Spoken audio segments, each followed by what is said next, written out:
So today we're going to answer the question, how good are the Vikings on land maps in Age of Empires 2?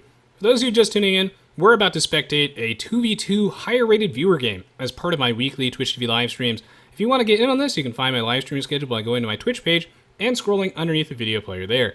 And if you follow me on Facebook and Twitter, you will get updates on when I'm streaming next.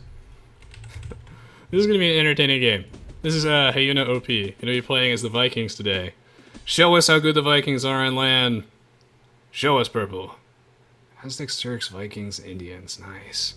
Alright, so let's start off the game. This is Green Arabia, by the way, which is functionally the same as Arabia, but there are no little ponds in the trees.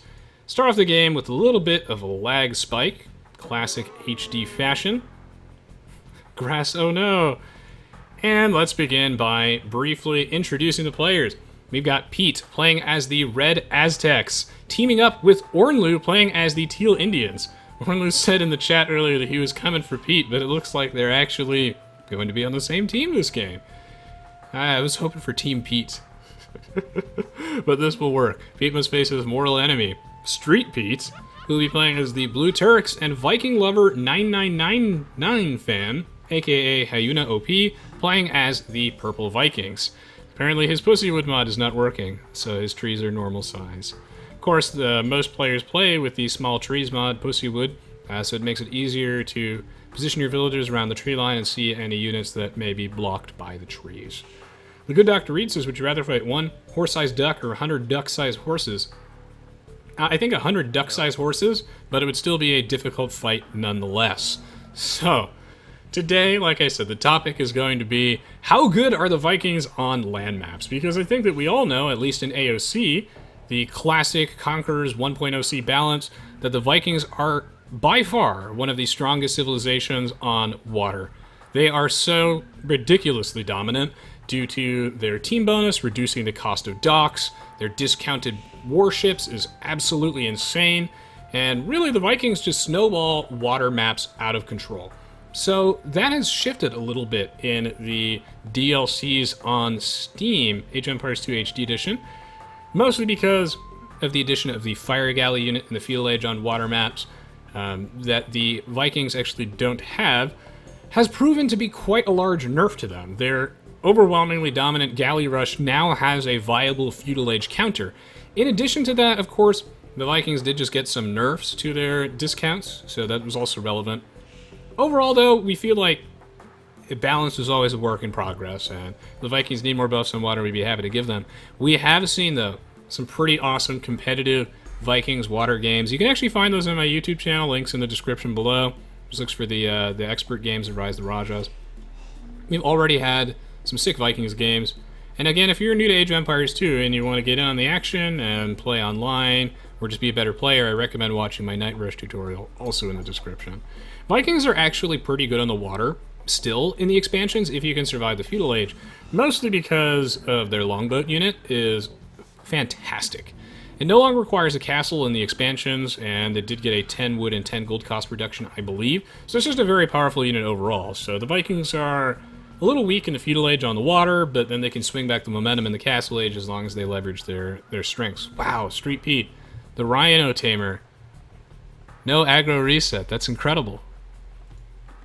Good lord, when's it going to turn around? If ever. Well played, well played.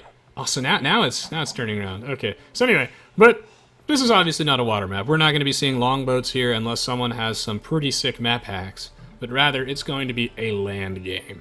And the Vikings are generally considered, thank you so much, NextRex Gaming for the $5. He says, just a little bit of support for your work. Maybe I'll have one speed of viewer game, keep up the good work. Thank you so much, NextRex Gaming. I recently started a point system in the chat, so the longer that you've been watching my channel, you have a very, very, very slightly increased chance of winning the drawing. Thank you so much for your donation. I love reading all the nice comments and messages you guys send me. Thank you. So, the Vikings are generally considered to be one of the worst civs on land maps in the late game. Why is this? It's just due to their tech tree limitations. Now, considered to be one of the worst Black Forest civilizations, and they don't have strong, late-game, expensive units. No paladins or anything. They have no cavalry, and they actually have a huge weakness to cavalry, particularly in 1.0C. Not having halberdiers mean pikemen have a significantly reduced attack bonus, versus cavalry compared to halberdiers. It's a very big upgrade. And even though their pikemen have more HP than a halberdier, it's not good. It's not better than having a halberdier. Also, halberdiers have 2 more attack versus everything else. So that's a colossal loss. The Vikings in the late game, though, I feel like are a bit underrated. I've had great success with the champions, arbs, siege weapons, etc. Thank God they have siege rams and a decent siege workshop. The onagers can be quite nice, and then you've got a good archery range and then some good trash units. And provided you leverage the free wheelbarrow and handcart, you can kind of snowball the game out of control, and they can kind of go toe-to-toe late game. Berserks are a bit underrated, but still not that great in general. So, yeah, I think you can make something happen with them. And when I say leverage wheelbarrow and handcart, that's really important to note because their Night Rush is actually pretty good. The Vikings are missing both bloodlines and husbandry, as well as, I believe, the plate barding armor in the Imperial Age. So their Night Rush has absolutely no longevity, but the fact that they get free wheelbarrow and handcart allows them to save a colossal amount of research time and resources, which gives them a very powerful Night Rush. They're all about the quantity over quality approach there. It's not something I would recommend committing to because your Cavaliers are also going to be absolute hot garbage, but in the Castle Age, their Night Rush can be pretty solid. So overall, I would say that on Arabia, like, the free wheelbarrow and a handcart is significant, and provided you're taking advantage of that, I really feel like... Oh god, the movement speed here. No. I really feel like the Vikings can be pretty good on land. It's the Imperial Age... Oh, this is some HD... Wow, god, what is this? When I was casting with Member earlier today, I noticed that AOC is just infinitely smoother than HD. I mean, you see the way that this unit moves, it's just like vibrating a little bit, it's very weird. It feels like it got the Age of Mythology treatment, but not nearly as bad, because as we know, that's fatal. So, I think the Civ is okay on Arabia and whatnot, just because you're able to go for a strong Feudal Age rush, strong little Night Rush. Their Men-at-Arms Tower Rush can be kind of good too with the extra HP on their infantry units. It's alright. And it's just in the Imperial Age that this Civ becomes really terrible. Their early Imperial Age can be fine. You know, you can get the champion upgrade, get the... I mean, really, most of the time you're going for Arbalest plus Siege Ram. For that early Imperial Age power spike, you're pushing in. That's really powerful as the Vikings. It's in the post-Imperial Age, when everyone has a large trade line, you have a ton of gold, you can't really do too much with that. And Brain says, hey, our overlay reached a very usable state. You want to contact me in Discord after your stream? Sure, and Brain, I will definitely reach out to you this weekend. Thank you so much for inviting me to be a part of this. Really appreciate it. As for the longest time, I was the only HD streamer. Still loyal to this game, despite through thick and thin, so... Make Age of Empires great again. The Vikings in the Imperial Age, they're certainly lacking civilization. Very weak to cavalry units, don't really have any major power spikes of their own, but in the expansions it's something that we've really tried to remedy, and the biggest impact there is going to be the new Chieftains technology that the Vikings get. So Chieftains is very expensive, and what it does is it gives all of their infantry units, I think it's a +4 attack bonus for his infantry, but Giant Apple's in the chat, so he would know. The actual number, I believe, has changed a couple times, but I think it's like 4 now. Oh, jeez. Look at this drush coming out from Pete because he gets that extra 50 gold to start, so you can actually go for 5 militia. The Chieftains upgrade used to only apply to Berserks, giving Berserks a minor attack bonus versus cavalry units, and that was still really, really good. Because, again, the main weakness is... Oh, God, wow! Denied! The main weakness of the Vikings is their crippling weakness to, like, mass paladins and just heavy cavalry units in general, in addition to not having any of their own. So, that was pretty cool, and that made the Berserks feel like a good unit. And now that it works on champions and pikemen, it makes their champion... Again, their pikemen are still not as good as halberdiers most of the time. But it's nice. It makes them feel a little bit more effective versus mass paladins in the late game, which is great. It also makes their mass champions, which were already pretty good, much better versus cavalry units. I think that this rounds out the Vikings a lot as a civilization, and I really encourage people to experiment with Chieftains. Decision's decision to make the Chieftains upgrade apply to just to all infantry units instead of just the Berserk, I think is super clever, and has made a huge impact on them. So overall, I would say that the Vikings in AOC are rightfully considered to be a bad civilization in the Imperial Age on land. But in the expansions on Steam, they have a lot of potential. And I still think that this civ is a bit underrated and sometimes misunderstood on land maps. They do have a good Night Rush, even though they have some of the worst knights in the game. And they can go toe-to-toe in the Imperial Age, but you're going to have to play very well. So, Blue, our Turks player, going for Scout Rush. It's over, Anakin. Pete has the high ground, so now the other Pete has to retreat. He still has the high ground, by the way. Oh, but Blue with the moves, or Pete with the not really moves, is kind of run away. Caught with his tail between his legs. Yes, he's actually a lizard person. He has a tail. Poor Pete. Gonna have to micro this super carefully. He's just trying to get into this economy is what's going on, and he knows that doing this dance with Street Pete is just not going to work out for him. So that's why he's going straight for the eco. Street Pete really trying to micro this nicely, and I think that Pete is doing a good job keeping all of his militia alive, but he took so many free hits.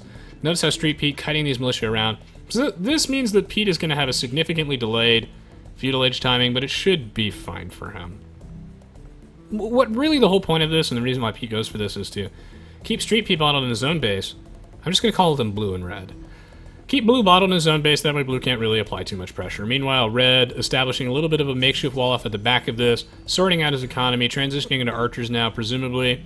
Ornlu, our teal player, trying to raid the Vikings, but some sick gates coming out from purple. Oh, wow. No, this is good control. So Spearmen actually kill the Scout Cavalry in 3 attacks, but good control by Ornlu. Look at this, not that efficient. And then if the Scout has Bloodlines, I believe it is almost always, if not always, 4 hits from a Spearman. So Bloodline's very important if you plan on committing into the Scouts. Having a 45 HP on the Spearman is pretty nice in the Feudal Age, so it's another strength that the Vikings have that can make their flush pretty good. I like a mixed flush as the Vikings. I feel like you back up their archers with a couple of Spearmen at the extra HP can be quite strong.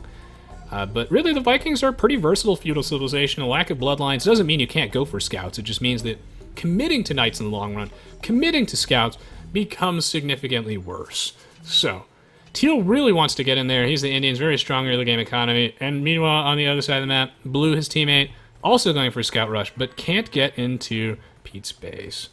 Red with a very nice wall off. Notice how he's creating a funnel, a makeshift choke point that funnels these units underneath the town center, which in the early game you really want to avoid or you're going to take significant losses. Red with a very respectable fast castle age timing, despite going for the 5 militia rush, which the Aztecs can only do because of their either free lumen AOC or the additional 50 gold that they start with in the expansions. So, crossbow upgrade coming out. Does he have a blacksmith? I don't know if he does. He does. Now, he does not have enough resources for Bodkin Arrow, but that's fine. Pete making the correct prioritization here, going for the crossman upgrade first, is more important. He has 1 defensive spearman down. Has to be careful with control here, but he does get a nice pickoff on the scout. Gets 2 scouts with 1 spearman. Good control by Pete, keeping track of the opposing health bars. So, Blue gonna lose a couple of his scouts. Meanwhile, Purple, back with that strong Vikings eco. I was known on Voobly back in the day, when I used to play a lot of serious ranked Age of Empires. I was like 1680 on Voobly.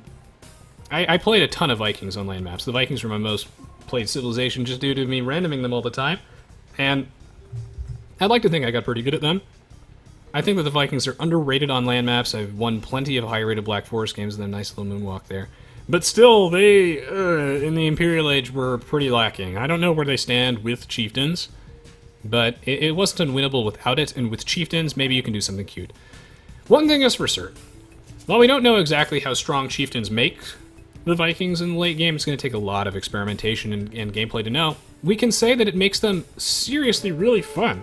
Berserks as a unit have very good HP regeneration, very resilient, strong combat stats. Sure, they have less HP than a champion, but with a better attack and everything, they can be a force to be reckoned with. And I feel like Chieftains pushes them over the edge and makes them just so much fun. I love it. Motham says he ran the Vikings, I always ran them in, because you do always ran them in, because I never really believed that the random in Age of Empires 2 was actually random. At least in HD doesn't feel like it. Ornlu's still in the Feudal Age. This could be a bit of a struggle for him. He needs to get to the castle age pronto, and I'm assuming he's already advancing. If we had no brains overlay, we would know that. Oh my god, he hasn't started yet. Uh-oh. He's very close, though. He set up his economy quite nicely, but him being that far behind could be decisive.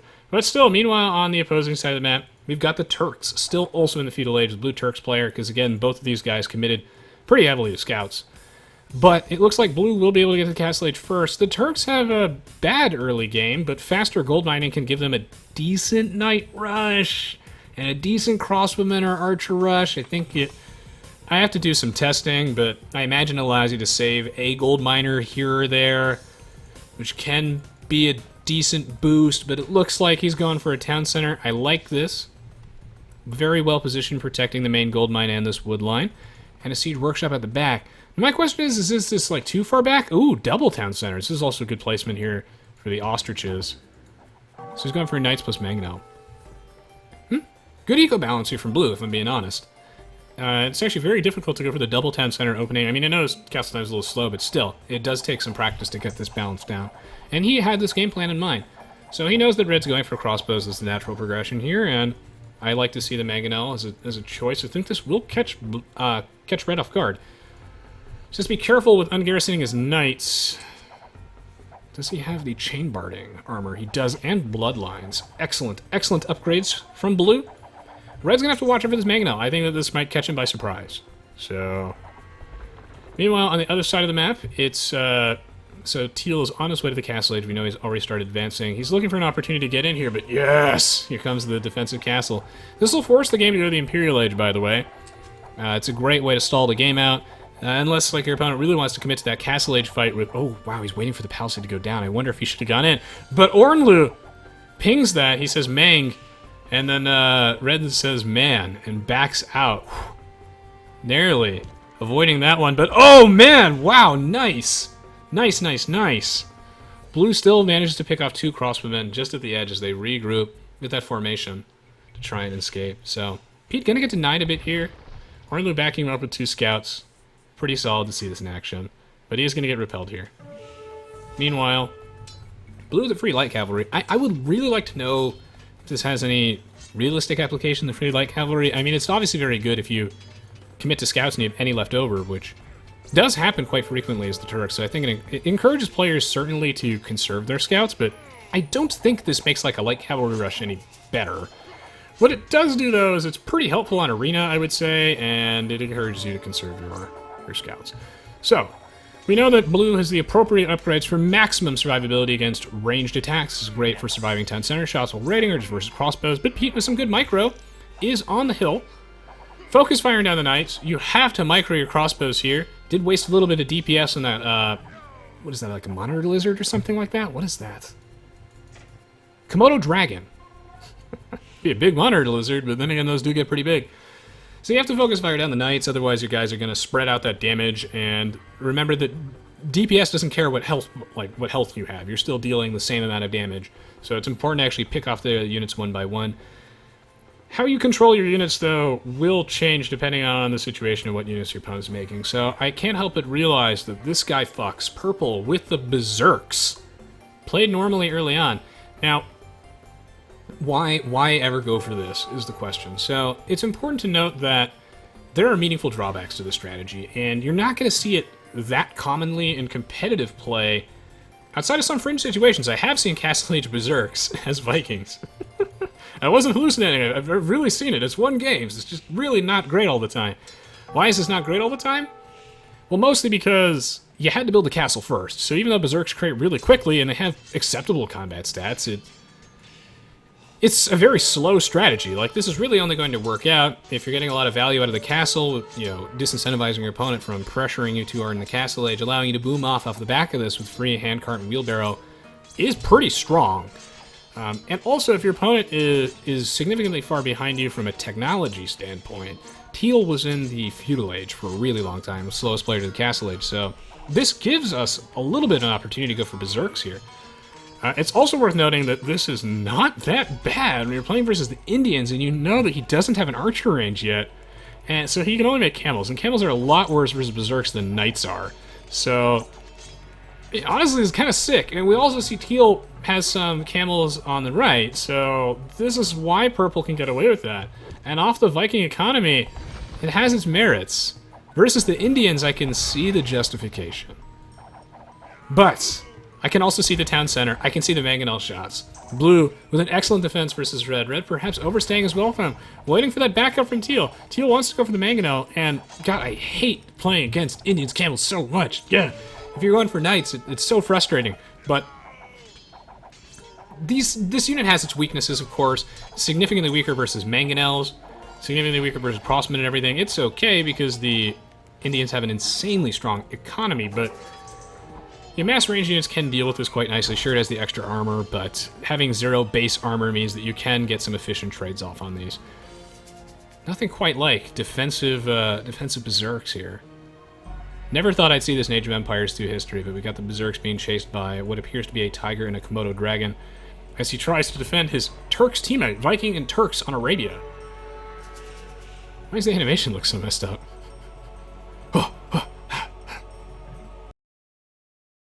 He's gonna get him. Well, anyway. This is working better because we have the Indians here, but I don't think the Berserks would trade very favorably with the Knights, so I would not recommend that, but I mean, honestly, since the Vikings can boom so efficiently off the back of this, there is some merit, and he has a big enough advantage, I think he can get away with it. So, what becomes much better about this is once we get to the Imperial Age, where Purple gets the Elite Berserks, which do have fantastic combat stats. You can get Berserker Gang, which is a really overpriced upgrade. It's good, but it's super duper overpriced. Get Chieftains.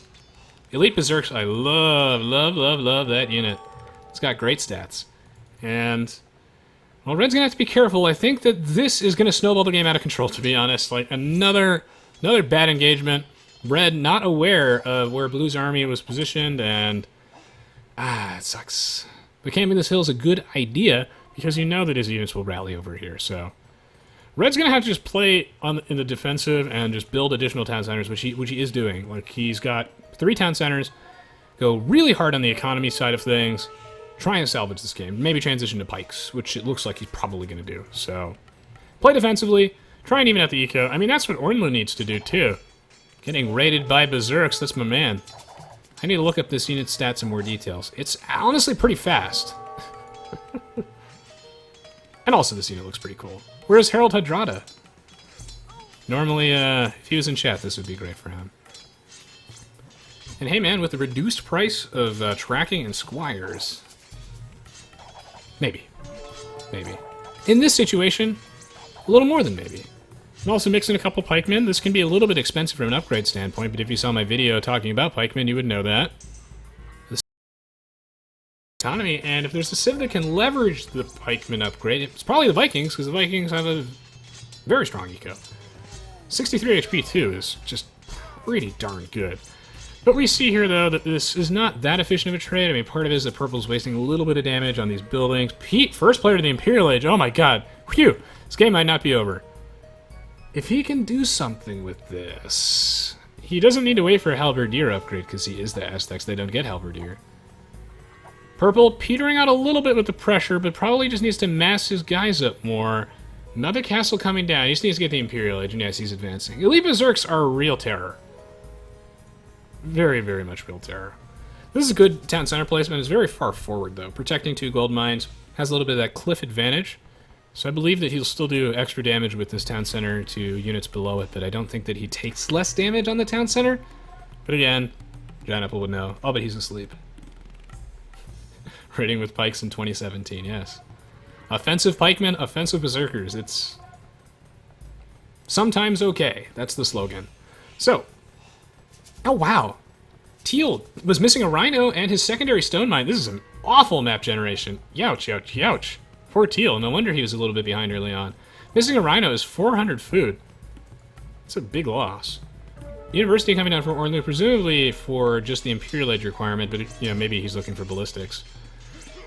Teal has to be careful to stay away from those castles, but he's getting a couple free pickoffs. I mean, honestly, if Teal can get back in the game, build additional town centers, shift queue some villagers, he should be fine.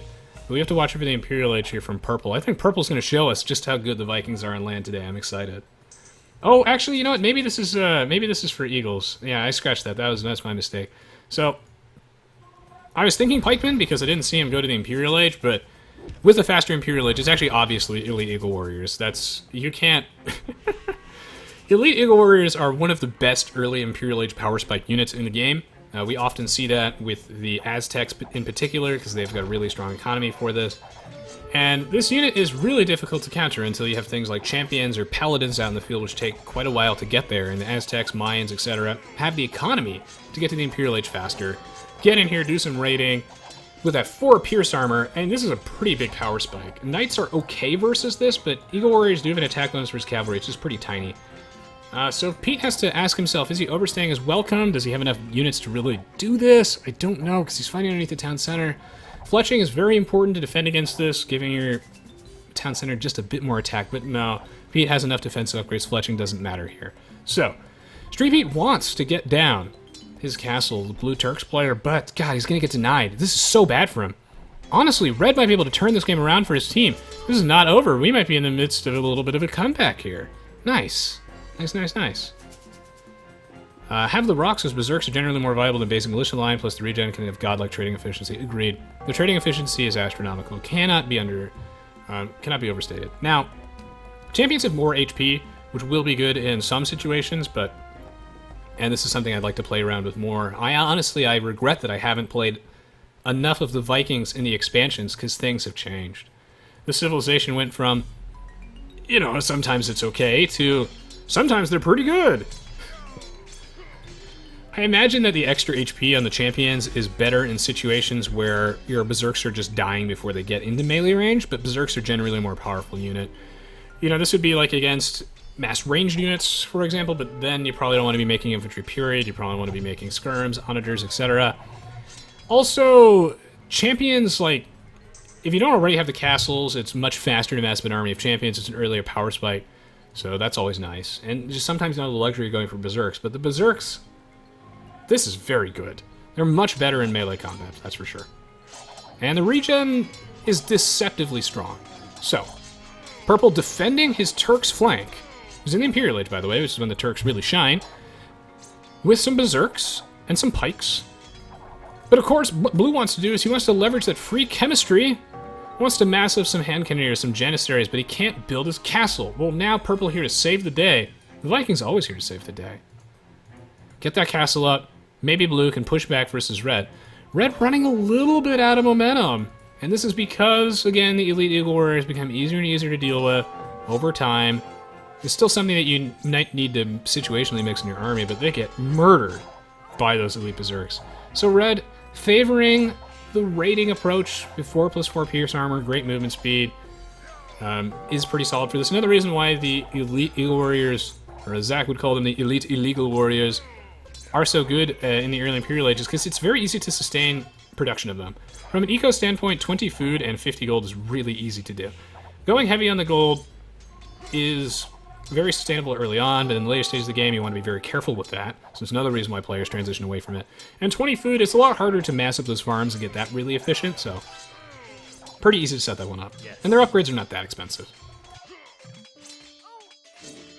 Always a hole. So, Purple trying desperately to defend. I mean, really, if he wants to win this game, he's going to need to probably kill Teal before Teal can catch up. Teal mixing in the Scorpions, which is a decent answer to Berserks, I would say. Decent, not amazing, but decent. They'll regen it off a little bit. Berserks are kind of fast. Got good attack, but it's still a decent counter, sure. I think hand cannoneers are probably the way to go, if I had to say so. Purple with some kind of forwardish castles, but he's got so much map control. He's got map control and he's going for Berserks. That's my man. Only Hyuna OP can do that. Actually able to mine this gold mine. I mean, I don't even know if Teal knows that this is here. This victory, though, will be short-lived, as I'm sure that Teal will stumble across this pretty soon. One thing that's worth noting, and I hate this, that Janissaries don't have an attack bonus versus infantry.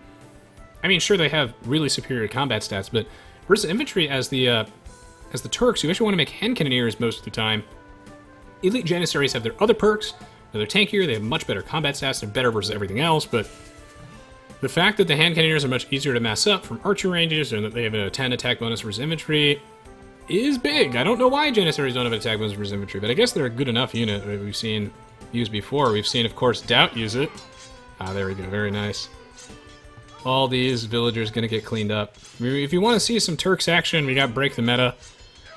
And plenty of other videos that showcase this, the Turks. Decent civilization in the right situations. But, yeah, it's worth noting that the Janissaries don't have an attack bonus for infantry. That's not usually super relevant, though, because the better attack stat, HP and everything, is generally preferable for the Janissaries. You know, it's not, you're not often going to be in a situation where the 10 attack bonus is really, really needed. Ooh, the DDoS play coming in here from Red and Teal, I guess. I don't know. The only way to really beat the Vikings on land is to cut their internet connection out, disconnect them. 75 HP, 14 plus 4 attack at some point, but he's got the max armor. I think that getting the armor upgrades is usually more important for Berserks because you want to be able to use Berserker Gang for the HP regeneration. Here we go. Here comes the hand cannoneers. That's why Purple should probably be mixing an Arbalest with his army to just hard counter this. As much as I love Berserks, and I would really encourage Vikings players to experiment with them, Arbalest is going to be a big supporting unit in your army all the time. Believe me, the Arbalests, tremendous. You need to make them. Here comes the 14 plus 4. Nice. So hopefully I'm going to see some archery ranges, but no. No, this is the other way to go about this, is going Onagers or Heavy Scorpions for support, which I think is fine. We're asking you to talk about why Scorpions are not used more. Scorpions are, again, one of those things where I feel like they're underrated, but we seem to use a lot in Deathmatch. Did you know that Scorpions and Heavy Scorpions have an attack bonus versus all Elephant units? This will sometimes be relevant. And honestly, that knowledge will win you games. They're an excellent counter versus Elephants, so something to keep in mind if your opponent is making any type of them. If it's the Persians and it wins super late or it's Deathmatch, that's a great answer.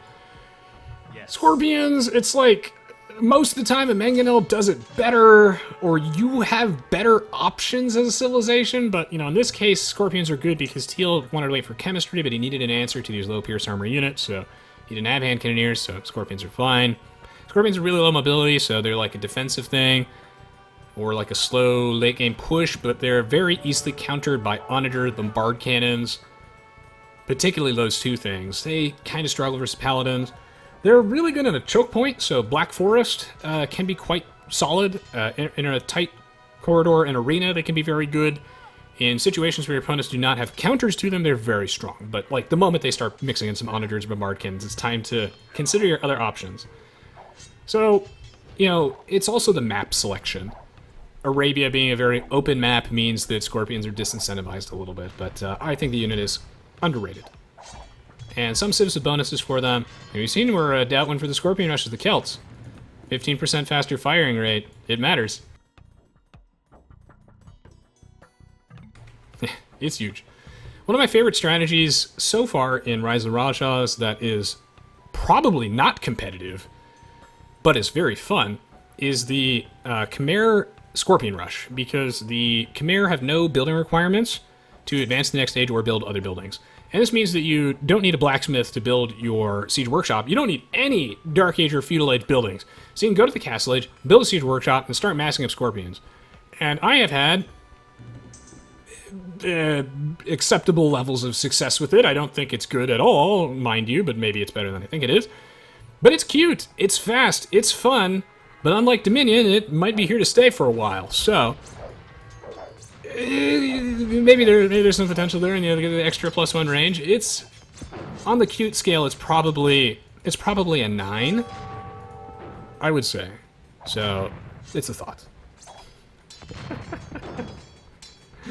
Reaper says, I love using Heavy Scorpions as backup when playing Mongols against your AI. I love Mongol Scorpions as a drill too. It makes them a lot harder to counter overall, and I think there are a few things that are more fun in Age of Empires 2 than Mongol siege rams stacked with, like, pikemen.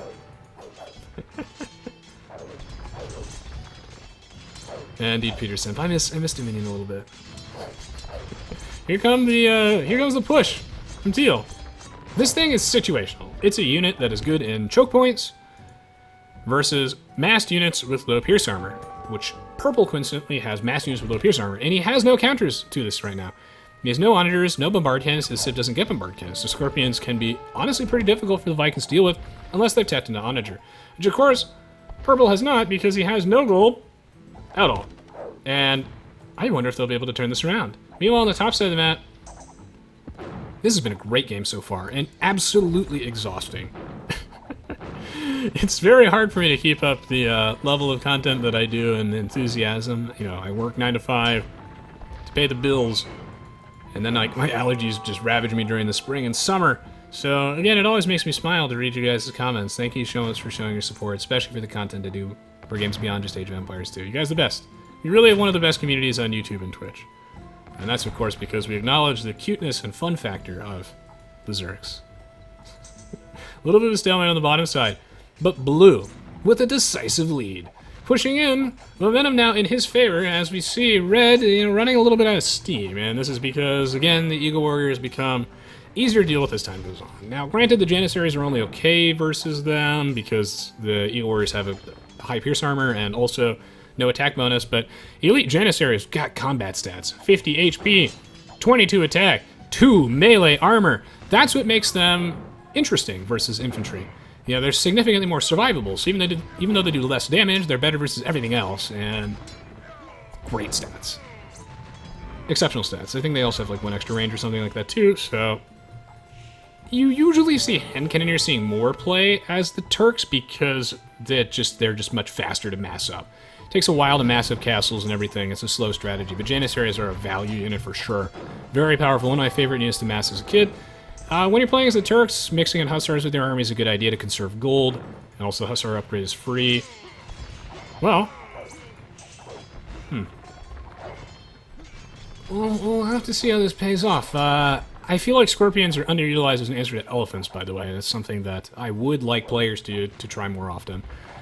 Well, Purple has to retreat, but I'm sure he's got Berserker Gang. Yes, he does. Oh, yeah. Look at that regen. Talk about value. As I play for value in every game. The Trump Hearthstone channel is my spirit animal. As I do love the regen. I mean, that's why I love the Camel Archers so much, too. Allowing you to trade very, very efficiently. Purple forced to transition into pleb units. Elite Skirmishers, it happens to us all. No wood. Needs to rebalance his eco Prano, I think. I think his eco is very, very imbalanced right now. One of the other weaknesses of the Vikings, by the way, in the Imperial Age is that their light cavalry are just ass. Like, I don't know how else to describe it. They're up there with the Malay in terms of worst light cavalry ever, but sometimes you do have to make them anyway. As next to monks, for example, we see even the Teuton's scouts used versus monks. So, not unusable, but still terrible. He has the high ground. We saw how this goes for Anakin. But Purple's like, I'll try regenerating HP. That's a good trick. Going straight for the trebuchet. But all this pastor damage, if you can protect your Scorpions, you're good to go. These units are massed up. Another reason why Scorpions tend to be weaker is that a lot of people, 1, don't control Scorpions very well, and 2, people can just use this staggered formation to reduce their effectiveness. But it so turns out that Obi-Wan wins that battle, and he had to focus fire down the Trebs. He felt like he was forced into doing that, but as a result, lost so much of his army.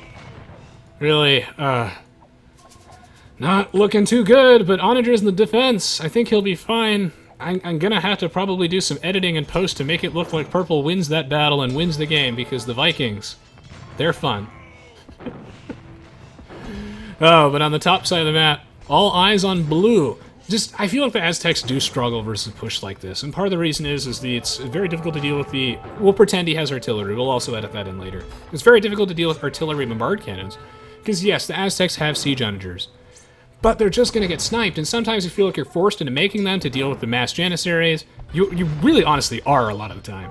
And if you control them really well, hopefully you can get some shots off on the bombard cannons. You probably need a lot of them, but it's really expensive. It can be an inefficient trade. And your own Arbalest, I think they're missing the max level defense upgrade. It's not great, but you gotta go for it. And Eagle Warrior's not super efficient either. Jaguar Warriors, I don't know why Pete's making them, presumably because he's just out of military buildings and running out of steam in general. So that could be a problem, and also, yeah, their trade line is just going down. Damn. I don't think that Pete will be able to come back from this one. Just getting pushed in by the Turks. Which, of according to Zach, objectively the best civilization in the game. Don't need attack bonus versus infantry when you've got these kind of combat stats. A little bit of a flex going on over here on the top side. Purple, though, kind of falling apart at the seams. It's that post-Imperial Age Vikings. As time goes on, these guys not getting any younger. Poor Vikings. Really running out of momentum. The Indians, though, they scale very well. They have Imperial camels, gunpowder, etc. And even though the Vikings have decent trash units, not having a trade line or anything, I don't know, it's gonna hurt them. I mean, he has so much money in the bank. What the hell's going on? Perhaps Purple not spending all the monies. Finally getting our blessed. Still not enough wood. It's weird, because most players perpetually float 20k wood in Age of Empires 2. But this guy has, like, none. If you do find yourself floating a lot of resources, though, distribute it to your teammates. That's one of the little things that you can do to get elo fast. Is communicate. Ask your teammates, if you're at 200 population, maybe your teammates need some money, send them some resources. If they don't be that guy that, like, tributes them 100 wood at a time, but it can help. So, Blue's winning the top side of the map versus Red decisively, pushing in on Red's original initial town center that he had at the start of the game. Meanwhile, Teal, not equivalently far ahead. His push is strong. Teal hasn't yet reached Purple's initial town center, but he's getting in there with that Indians push.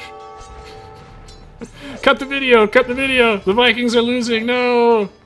Absolute disaster.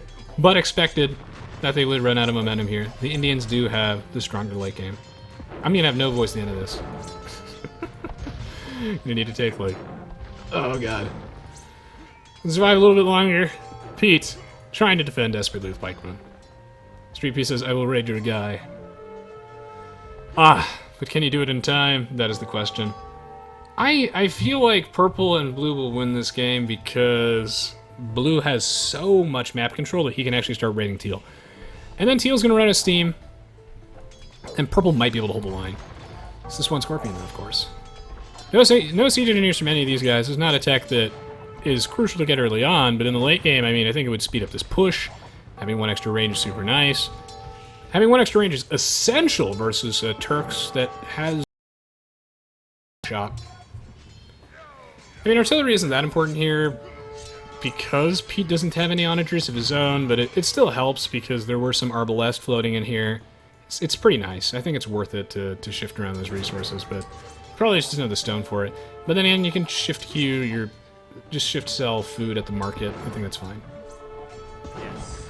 Hey, Stork AOC. Rez asks, how many Pete's are viewers in your stream? All the Pete's. If your name is Pete, of course you watch my videos.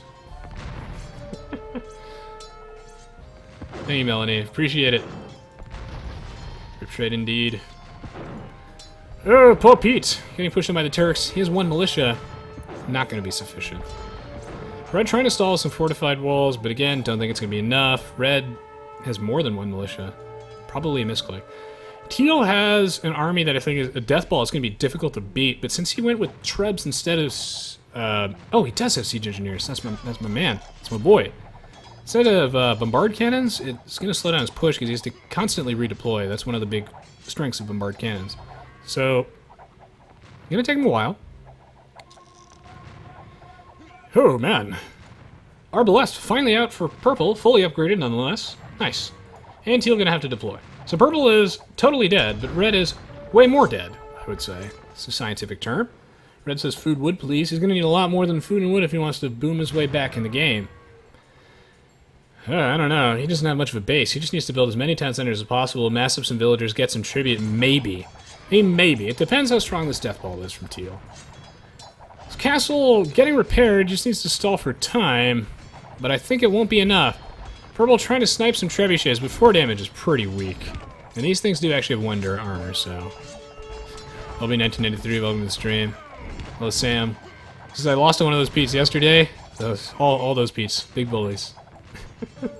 I love the Pete's. Well, Bard Cannons, gonna push in on this town center. I just feel like they're gonna lose, though, mostly because Teal is going to run out of steam. He is.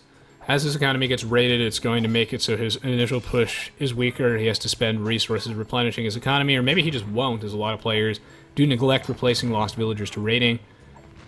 Ooh, no fletching. Pretty nasty.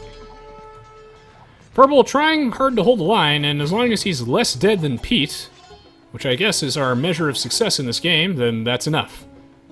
Pete played a very good game early on, but... I mean, these guys don't actually have a trade line, which is interesting. So, I was going to say, it's very difficult for the Aztecs to deal with Turks with gold, but this isn't Turks with gold. Pete just doesn't have enough money to break the initial wall of units. So, I think this can be a matchup that is a bit of a struggle for them. I think that Street Pete, our blue Turks player, had a very well-crafted defense. Pete did what he could. But, I don't know. Maybe he didn't have enough Arbalest, maybe no Siege Onagers, but I think it can be an awkward matchup, even without artillery.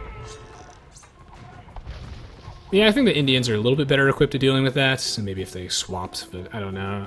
Just Teal won't be able to push in as fast, I think. It's a lot of pikemen. Well, the battle line's moving forward. Blue pushing in for the kill.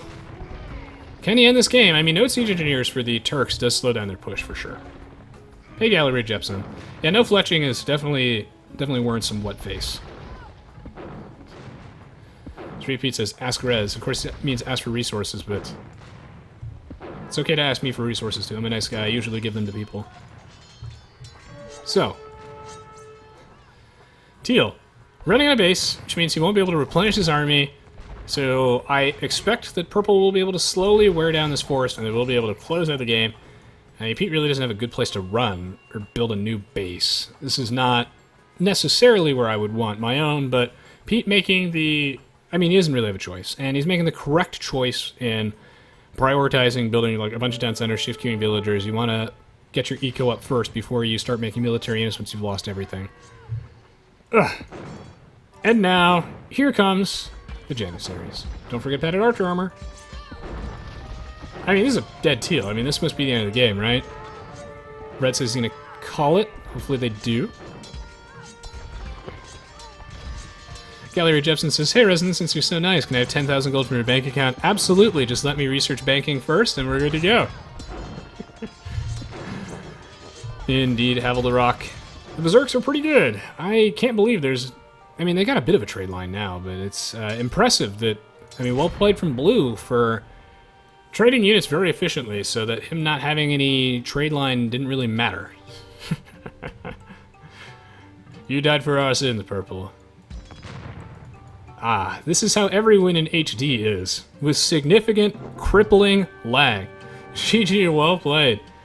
Blue and Purple coming out on top, but it's... You know, while I love to see people putting on a performance, always transition later into the units that make sense. So it's nice that Purple wasn't afraid to make onagers, do everything he could to make it work, make Arbalest later, and show us just how good the Vikings are in land. GG, well played. Great game here from Street Pete and Hyuna OP.